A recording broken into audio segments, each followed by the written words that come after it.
I will never be purchasing from a Korean-owned beauty supply store ever again.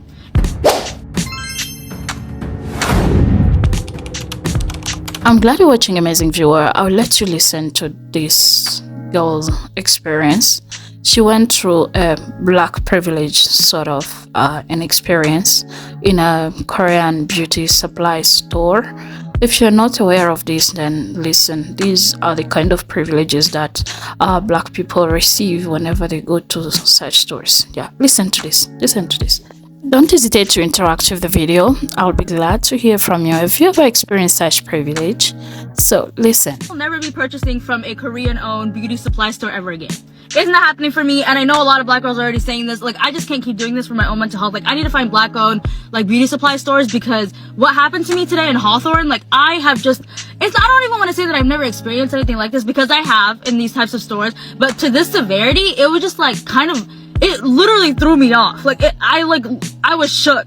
So, essentially, I live 40 minutes away from Hawthorne. I have been looking for a glueless wig for a while, but I just want to feel it. Like, I don't want to just buy it online. But at this point, it's looking that I might have to. So, I go to this store because it's been recommended by literally everyone that I know. And they're like, oh, they have so many things. They have so many things. And I'm just like, okay, cool. Like, I want to go see what variety they have, because where I live in Orange County, there's not really a good variety. So, drive to Hawthorne, 40 minutes. Once I get there, I go by myself into the store.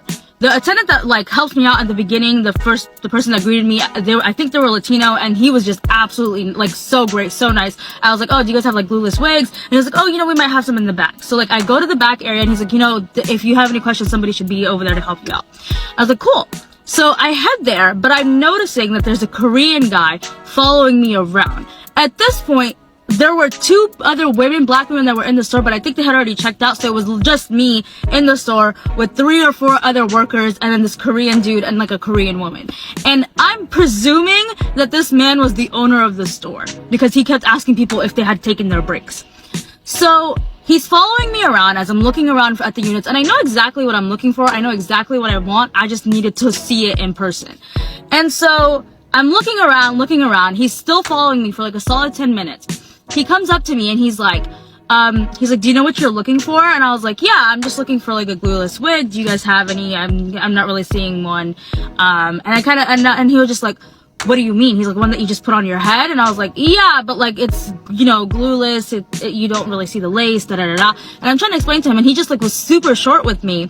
And he was just like, okay. He's like, human, synthetic? And I was just like, human, I want to spend, like, money, you know, human.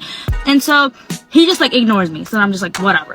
But as I'm weaving through the aisles, mind you, this is a big ass store. Like, it has everything in it. So it has a lot of things that I hadn't seen before. So I'm looking through the aisles, and he just keeps following me around. And it's not like the type of following you around where they're like, oh, do you need any help? Like, no, it was, like, uncomfortable. You know what I'm talking about. Like, you've been in these types of stores, and you know the uncomfortability where you think that person thinks you're stealing. Essentially. So he then proceeds to, like, just keep being weird, so that I just ask him to just, like, make it look like I'm not stealing, you know what I mean? So I was like, oh, do you have, like, any curly hair bundles, like curly bundles or anything like that, or curly extensions? And he was like, human or synthetic? And I was like, human. And he was like, are you actually gonna buy? Are you actually gonna buy? Because it doesn't look like you're gonna buy. You're just looking. And I was like, I literally was like, excuse me? Like, I was like, excuse me? Like, I know for a fucking fact it was not me having a language barrier. It was not me misunderstanding the situation. Because when I said excuse me, he said the same thing to me, and he doubled down.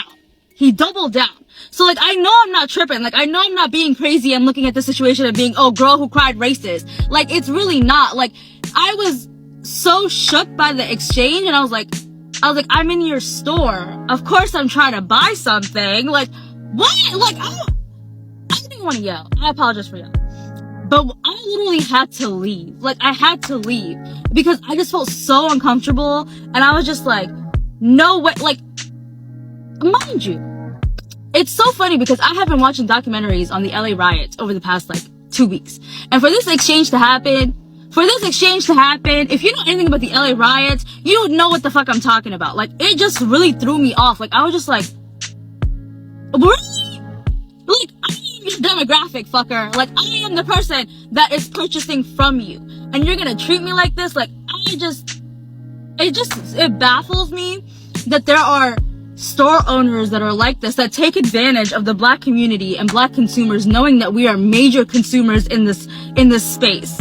And they take advantage of us and they treat us like shit because they know that they're the only place that we can go to purchase products that are necessary for our own hair. And they continue to treat us like shit. And I just don't even really know what to do other than to say, like, we might have to go back to the 90s where we start boycotting these types of businesses, because I truly refuse to be purchasing from any more Korean-owned, like, beauty supply stores. Like, I can't do it. Like, maybe y'all have the people that you trust or whatever, or the stores that you go to and you like, but there have been so many instances, like, all the stores nearby me do the exact same shit. All the stores that I've gone to do the exact same shit, and there's literally nothing that I can do at this point that would make me feel comfortable and safe in those environments, because I have never felt safe or comfortable or wanted within these environments. You don't even want my money. So, like, what do you want me to do? You think you're gonna treat me like shit and then me be like, yeah, I need this product, so I'm gonna buy it from you? Motherfucker, the internet is here, babe. Like, you are not the only resource that we have anymore. And I think these stores need to recognize that now.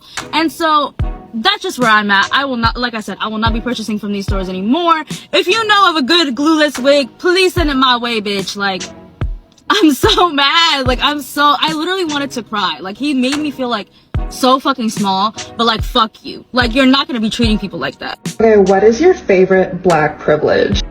So, black privilege in South Korea. Number one, when I'm shopping, specifically at Olave Yoongae, I never have to look for someone to help me. Like, I don't have to find someone working, because I always have a personal shopping assistant following behind me or following on the side of me from aisle to aisle. And that's a privilege because I never have to look for anyone. I can just turn to the side and be like, hey, where's blah, blah, blah? Boom. Number two, most important, I am a fucking celebrity, okay? If you are black in Korea, you are a celebrity. Everyone wants a picture. Everyone wants to talk to you, hang out, touch you. I am a celebrity. On Mondays, I'm Michelle Obama. Tuesdays, Rihanna. Wednesday, Beyonce. Thursday, I'm Oprah. By Friday, I don't remember who I am, bitch. I just know I'm that bitch. Okay, what is your favorite black privilege? My favorite black privilege is when you're in the store and you need help, there's always someone right there next to you. Always, from the minute you enter the door, there's someone who's gonna be following you in every aisle to make extra sure they help you. And then there's another person who just passes casually, looking at you from the side eye to make sure you don't need anyone to help you. Oh, I love it. Guys, being black is a privilege.